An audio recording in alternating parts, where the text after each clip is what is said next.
Hi, hello, good morning. We have upgraded the audio just a little bit. I'm hoping that sorry, my cat is doing things. Here, come here, come here. Oh, my big boy. Okay, that's Teddy. Anyway, we have upgraded the audio a little bit. I'm hoping this works. I did do a test run and it seemed okay. So I'm hoping that it continues to be okay and that I don't have to refilm this. All of that aside, the point of this video is to tell you that I am embarking on a week of reading only thrillers. This is going out of my comfort zone just a little bit. I have read thrillers in the past. I've read kind of the popular book talk ones, The Silent Patient, The Housemaid, Hidden Pictures. And let me tell you, Hidden Pictures, because of the visual element, freaked me out. It freaked me out so bad. I really liked it, but it freaked me out so bad. Anyway, as a romance girly, thrillers is definitely outside of my comfort zone. You know, I really love the predictability of romance, of that formula. And in thrillers, of course, you don't get that. Which I know is what some people love about it, but I love to just turn my brain off if I'm reading fiction. I love to just turn my brain off and enjoy a story where I know that there's going to be happily ever after. Which I know sounds terrible, but this is how I like to read. All of that being said, I have four thrillers, optimistically. I have four thrillers here that I am going to choose from. We'll see how many of them I actually get through. I do find that I fly through thrillers quite quickly because they do tend to be fairly fast paced.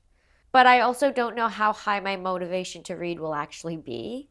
The first book is You Shouldn't Have Come Here by Geneva Rose. This is basically about a woman who books a trip to an Airbnb. It's a ranch kind of in the middle of nowhere. There's no cell reception.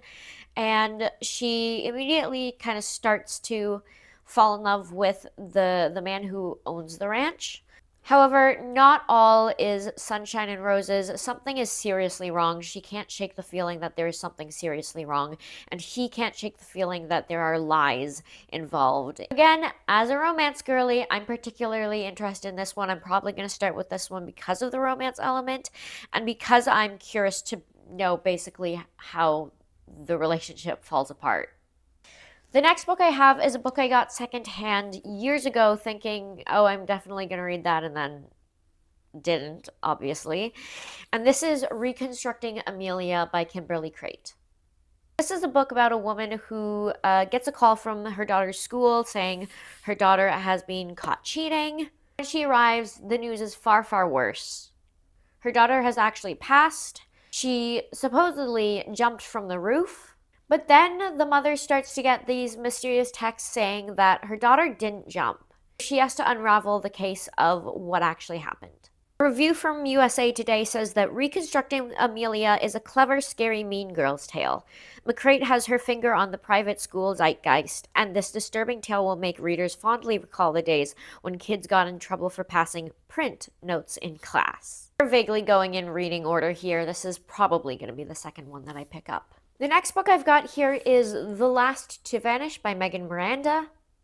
This book is basically about a town where people vanish. 6 people have vanished over the last 3 decades. And when a journalist comes to investigate the disappearances, he also himself vanishes. The woman who owns the inn actually discovers some very critical information about these cases despite them being cold for years.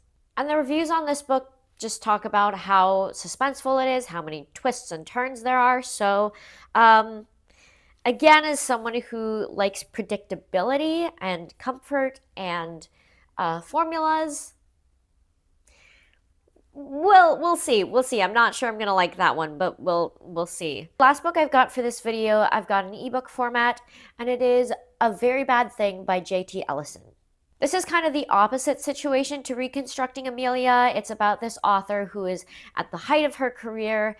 It's going really well, and then one day her daughter and publicist comes down to find her dead in her kitchen.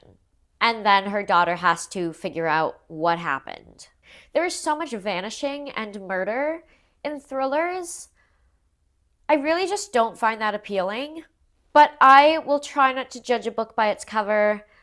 I will try to get through as many of these as possible, and I will see you at the end.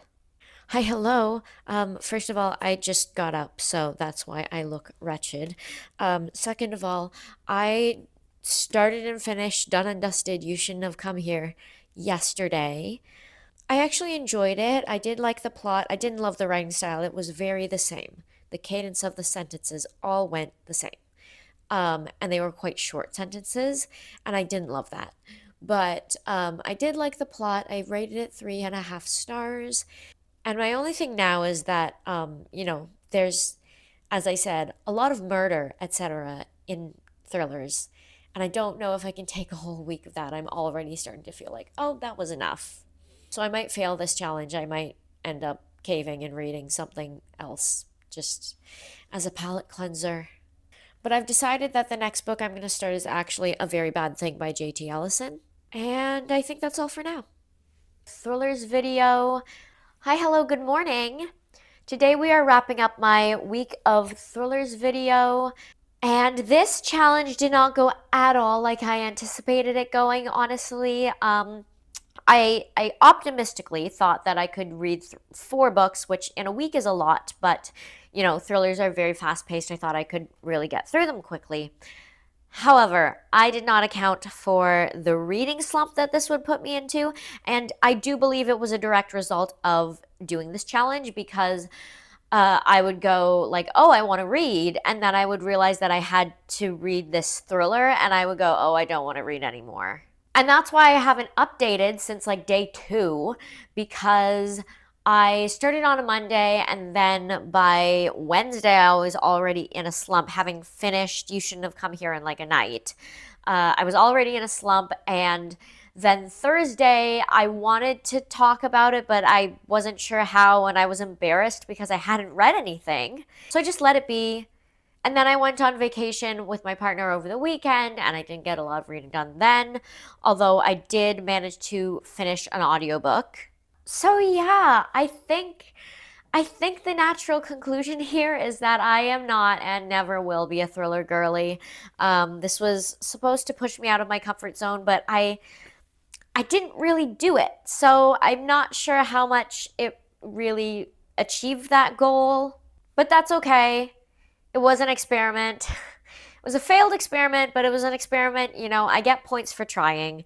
So let's talk about House of Glass. So House of Glass by Sarah Pekkanen is an audiobook I got out of the library. It was just a random audiobook I picked because it was available and the synopsis sounded vaguely interesting. I listen to audiobooks typically on 1.5 to 2 times speed.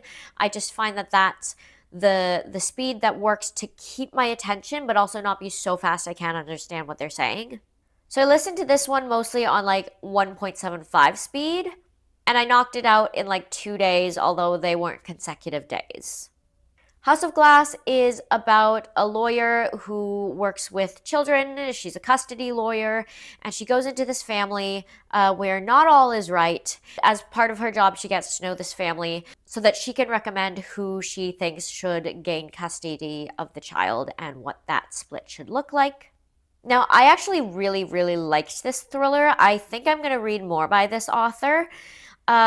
It was a little bit predictable despite its best efforts to divert attention away from the true plot. But as I think I mentioned before, I like predictability. I like spoilers. I don't like media that puts me on edge. I don't like suspense, and I don't like feeling nervous or scared, especially when I read, which again makes thrillers not a great genre for me, but that was why we were doing this challenge. But I digress. It was a little bit predictable, but I personally liked that about it. I really liked the way that the characters' lives paralleled each other. I really liked the way that the stories intertwined. Overall, thought it was a good book. I rated it 4.5 stars. It also helps probably that I really liked the narration. I mean, I am a Broadway theater nerd, and this was read by Laura Benanti, who I really like. So that probably didn't hurt either. And in conclusion, I'm sorry this was so boring because, again, I didn't read anything. And I did get like 25% through, what's it called? A Very Bad Thing by J.T. Eliot. it was the ebook that I said that I was going to read. And I did like it. I was enjoying it. I just didn't have the motivation to actually pick it up and to finish it. Which I know sounds contradictory to say, like, I liked it. I just didn't want to ever pick it up. But I think that's a thrillers thing and a motivation thing, a not a slight against that particular book. So that concludes my week of thrillers. I might try this challenge again someday. I mean, I've been thinking of like other fun reading challenges I could do, but now I'm afraid that I'm going to read something and it's going to put me in a slump because I spent months in a reading slump and I definitely don't want to go back to that feeling. So we'll see. And for now, I hope everyone's having a good day and I will see you later. Bye.